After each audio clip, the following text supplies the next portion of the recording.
नमस्कार दोस्तों, मैं डॉक्टर गुलशन जाकिर। आज हम बात करेंगे एक ऐसी इम्पोर्टेंट समस्या के बारे में जिसमें व्यक्ति के कूल्हे के जोड़, कंधे, रीढ़ की हड्डी और सीना, इनमें मसल्स में जकड़न और हड्डियों में सूजन पाई जाती है, जिससे व्यक्ति आगे झुकना, पीछे थोड़ा झुकना और इसके अलावा राइट और लेफ्ट घूमने में व्यक्ति को समस्या आती है तथा उसको दर्द होता है। इसमें व्यक्ति के सांस लेने में जिसमें फेफड़े फूलते हैं उसमें भी उसको दर्द होता है। इस समस्या का नाम है एंकालोजिंग स्पॉन्डिलाइटिस।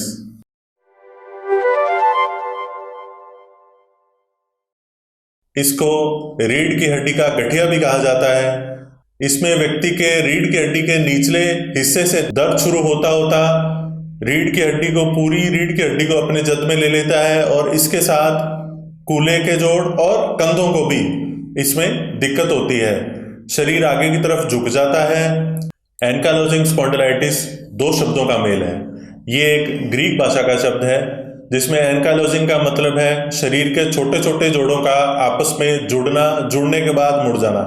स्पॉन्डिलाइटिस का मतलब है रीढ़ की हड्डी के जोड़ों में समस्या या सूजन। ये समस्या महिलाओं की उपेक्षा पुरुषों में ज़्यादा पाई जाती है और ये ज़्यादातर 20 साल से लेकर के 50 साल तक के पुरुषों में पाई जाती है। हम बात कर रहे थे एक ऐसी तकलीफ के बारे में जिसका नाम एंकालोजिंग स्पॉन्डिलाइटिस है। आइए अब हम आगे वीडियो में बात करेंगे क्या इसके कारण हैं, क्या इसके लक्षण हैं, क्या इसका निदान है और क्या इसका इलाज है। और आगे मैं आपको बताऊंगा कि कैसे बिना ऑपरेशन के आप इस बीमारी से निजात पा सकते हैं और जोड़ों को स्वस्थ रख सकते हैं। यह जानने के लिए वीडियो कृपया अंत तक देखें। इसके मुख्यतः लक्षण हैं दर्द, वो भी रात को सोने के बाद। इसमें रीढ़ की हड्डी में कमर में दर्द होता है जो रात को सोने के बाद, आधी रात के बाद 2 से 4 बजे के बीच में दर्द होता है। ये दर्द कई बार इतना ज़्यादा होता है कि व्यक्ति की नींद भी खुल जाती है। इसका दूसरा लक्षण है जकड़न। जकड़न जो कि सुबह उठने के बाद 30 से 45 मिनट तक ये जकड़न रहती है और कई बार उसके बाद भी रहती है। कई बार ये नित्य कर्म करने के बाद जकड़न कम भी हो जाती है और व्यक्ति साइड में दोनों तरफ राइट या लेफ्ट मुड़ भी नहीं सकता, उससे भी उसको जकड़न और दर्द फील होती है। कुछ केसेस में व्यक्ति के राइट या लेफ्ट कूल्हे के जोड़ों को भी यह समस्या अपनी जड़ में ले लेती है, जिससे व्यक्ति को चलने में, घूमने में, फिरने में परेशानी, दर्द और जकड़न होता है। यह भी इस समस्या का एक मेन लक्षण है। यह समस्या कमर के निचले हिस्से से शुरू होती है और समय के साथ ये बढ़ते हुए थोरेसिक, लंबर, सर्वाइकल को भी अपने साथ जोड़ लेती है। इसमें धीरे धीरे कमर की हड्डियां आपस में जुड़ जाती हैं, जिससे व्यक्ति ना तो लेफ्ट घूम सकता है, ना वो राइट घूम सकता है और आगे की तरफ झुक जाता है। दर्द के कारण व्यक्ति इतना परेशान होता है कि वो अपने सामान्य आजीविका के काम करने में भी उसको परेशानी होती है। कई बार उसका काम भी उससे दर्द की वजह से छूट जाता है और वो सामाजिक और मानसिक परेशान हो जाता है। ये बीमारी धीरे धीरे शरीर के बाकी अंगों को भी अपने साथ साथ जोड़ती है, जिसमें कुछ केसों में व्यक्ति मानसिक और शारीरिक रूप से परेशान होने की वजह से डिप्रेशन में जा सकता है तथा उसको पेट संबंधित बीमारी जिसमें IBS हो सकता है उसे, और किडनी संबंधित परेशानी, हार्ट संबंधित परेशानी। इसमें व्यक्ति के शरीर में खून के थक्के जमने की संभावना बढ़ जाती है, जिससे उसको हार्ट और ब्रेन के स्ट्रोक होने की समस्या हो सकती है। और इसमें आंखों के अंदर सूजन जिसमें यूवेइटिस नाम की बीमारी होती है, और इसमें लंग्स में फाइब्रोसिस होने की भी संभावना इस बीमारी में रहती है। इस तरह से यह बीमारी छोटी बीमारी से शुरुआत होकर के धीरे धीरे पूरे शरीर को अपने जड़ में ले लेती है और ये एक बहुत ही गंभीर समस्या बन जाती है। सामान्यतः देखा गया है कि इसमें एक सिंपल दर्द की गोली जो है बहुत रामबाण काम करती है। व्यक्ति शुरुआती स्टेज में जब उसको लगता है कि मेरे को कमर का दर्द है, वो इसको नॉर्मल कमर का दर्द समझ के दर्द की गोली लेता है। दर्द की गोली लेने से उसको एक इतना आराम मिलता है उसको, तो वो शुरुआती 2, 4, 6 महीने तो सिर्फ दर्द की गोली लेकर के ही अपना समय निकाल देता है। उस समय में जिसमें ये इसका इलाज होना चाहिए या इसको पता लगना चाहिए कि क्या तकलीफ है, उस समय वो दर्द की गोली लेकर के अपना समय व्यर्थ करता है जिससे ये बीमारी धीरे धीरे कमर के निचले हिस्से से शुरुआत होकर के कमर के ऊपर के हिस्से तक पहुंच जाती है और शरीर के बाकी अंगों को भी अपने साथ जोड़ लेती है। अगर आपको या आपके किसी मिलने वाले को ऐसे कोई लक्षणों के साथ कोई व्यक्ति मिलता है तो कृपया उस लक्षणों के आधार पर उसको किसी अच्छे चिकित्सक के पास पहुंचाएं ताकि उस व्यक्ति का भला हो सके और उसको उस बीमारी से निजात मिल सके। हमने अभी बात करी इस समस्या के लक्षणों के बारे में, आइए अब हम बात करते हैं कि इसके क्या कारण है। मुख्यतः इस समस्या के कोई कारण ज्ञात नहीं है। ये एक ऑटोइम्यून डिजीज है। ऑटोइम्यून का मतलब शरीर की इम्यूनिटी ही शरीर का दुश्मन बन जाती है। इस समस्या में शरीर के जोड़ों में, हड्डियों में सूजन आने लग जाती है, जिससे वो आपस में धीरे धीरे करके जुड़ जाती हैं, जिससे उनकी मूवमेंट बहुत ही कम हो जाती है। इसमें एक जेनेटिक कारण भी बताया गया है, जिसमें जो जीन है जिसका नाम है HLA-B27।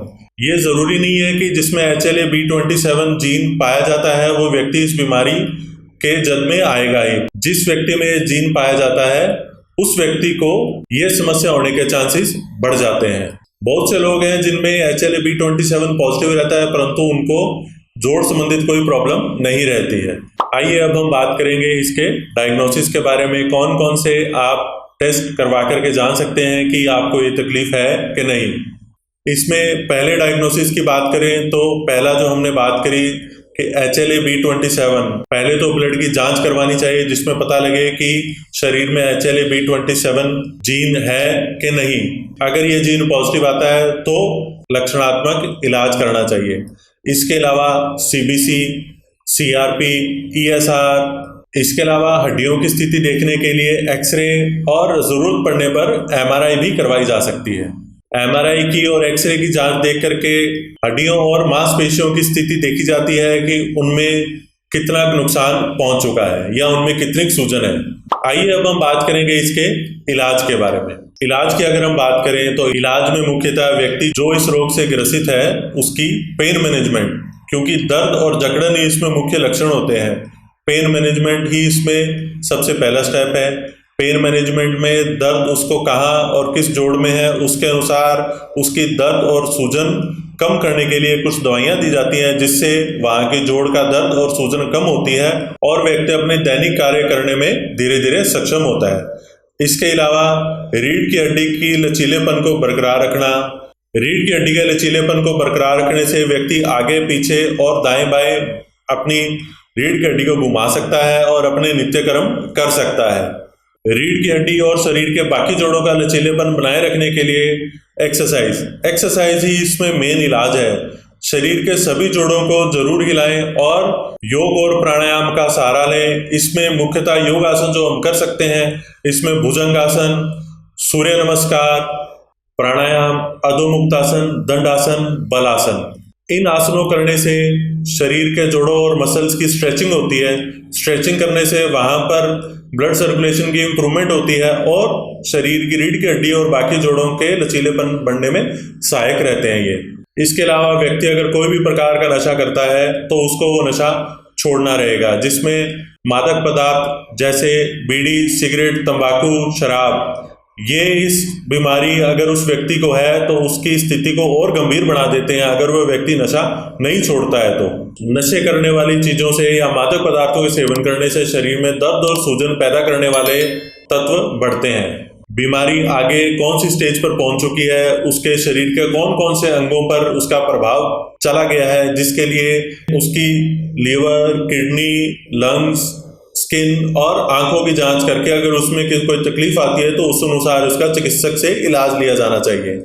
इसके अलावा इस समस्या के कारण अगर व्यक्ति मानसिक परेशानी या डिप्रेशन में है तो उसको डिप्रेशन से निकालने के लिए कुछ दवाइयाँ, चिकित्सक की सलाह या साइकोलॉजिकल थेरेपी की आवश्यकता रहती है, वो उसको चिकित्सक की सलाह के अनुसार लेनी चाहिए। इसके अलावा व्यक्ति का हेल्दी लाइफस्टाइल, जिसमें खाने में अति मिर्च, मसाले, तेल की पदार्थ छोड़ के नॉर्मल घर का बना खाना और शुद्ध खाना खाए, उसमें संतुलित भोजन खाए, बाहर की चीजें ना खाएं और एक्सरसाइज जरूर करें। ये उपाय करने के साथ साथ अगर व्यक्ति किसी अच्छे न्यूरोपंचकर्म चिकित्सक के पास जाकर के उससे न्यूरोपंचकर्म थेरेपी भी लेता है जिससे उसके शारीरिक जोड़ों की ठीक होने की और सूजन कम होने की संभावना और बढ़ जाती है। क्योंकि देखा गया है कि जो ये बीमारी बढ़ती है, जो इसमें कूल्हे के जोड़ को साथ लेकर के ये बीमारी बढ़ती है और कूल्हे के जोड़ आगे जाकर के ऑपरेशन होकर के वो चेंज ही होते हैं। परंतु आयुर्वेदिक न्यूरोपंचकर्म थेरेपी लेकर के आप ऑपरेशन से बच सकते हैं तथा अपने जोड़ों को हेल्दी रख सकते हैं।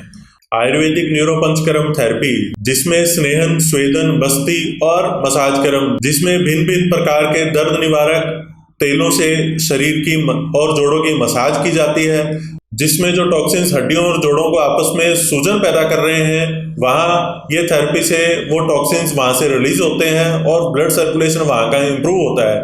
ब्लड सर्कुलेशन बढ़ने से जोड़ों में लचीलापन आता है और व्यक्ति धीरे धीरे नॉर्मल लाइफ में वापस आ सकता है। इस तरह आयुर्वेदिक न्यूरोपंचकर्म थेरेपी इस समस्या के निदान के लिए एक बेहतरीन विकल्प हो सकता है।